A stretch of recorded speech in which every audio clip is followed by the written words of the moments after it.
Assalamualaikum warahmatullahi wabarakatuh. Selamat malam dan salam sejahtera untuk semuanya. Bismillahirrahmanirrahim. Negara hukum menempatkan hukum sebagai rujukan utama untuk memastikan hadir rasa keadilan, memberikan kebermanfaatan, dan memberikan kepastian kepada semua.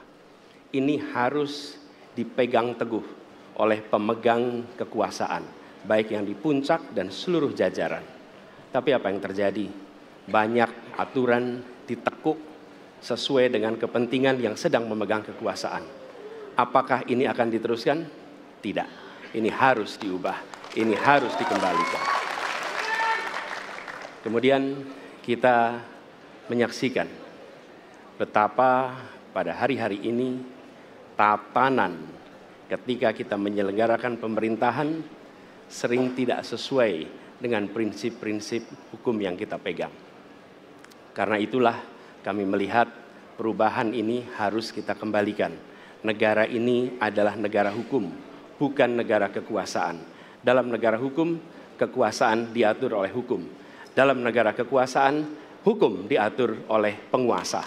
Dan kita tidak menginginkan itu terjadi. Pada saat ini, kalau kita lihat hukum itu harusnya tegak begini. Inilah hukum. Dalam kenyataannya, dia bengkok. Dia tajam ke bawah, dia tumpul ke atas. Dan kondisi ini tidak boleh didiamkan, tidak boleh dibiarkan, dan harus berubah. Karena itu kita mendorong perubahan. Mengembalikan hukum menjadi tegak kepada semuanya. Dan bila kita saksikan hari ini, ada satu orang milenial bisa menjadi calon wakil presiden. Tetapi ada ribuan milenial, generasi Z yang peduli pada anak-anak bangsa, yang peduli pada mereka yang termarginalkan. Ketika mereka mengungkapkan pendapat, ketika mereka mengkritik pemerintah, justru mereka sering dihadapi dengan kekerasan, dihadapi dengan benturan, dan bahkan gas air mata. Apakah kondisi ini akan dibiarkan? Tidak, kita harus lakukan perubahan. Oleh karena itu, kami memperhatikan ini sebagai hal-hal yang mendasar. Yang tak kalah penting, ini kedua nih, yang tak kalah penting.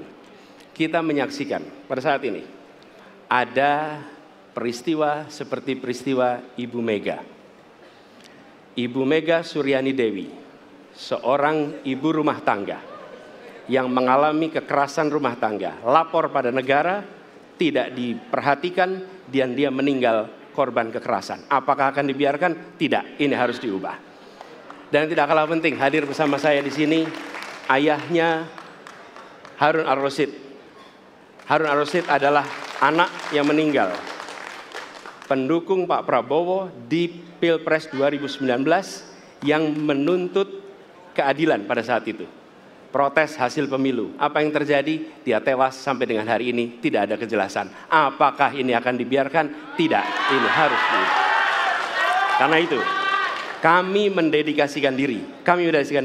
Hadir untuk memberikan komitmen bahwa dari puncak sampai ke bawah, kami akan tegakkan hukum pada siapa saja. Kami kembalikan marwah kehidupan bernegara yang menempatkan hukum sebagai tempat yang paling tinggi.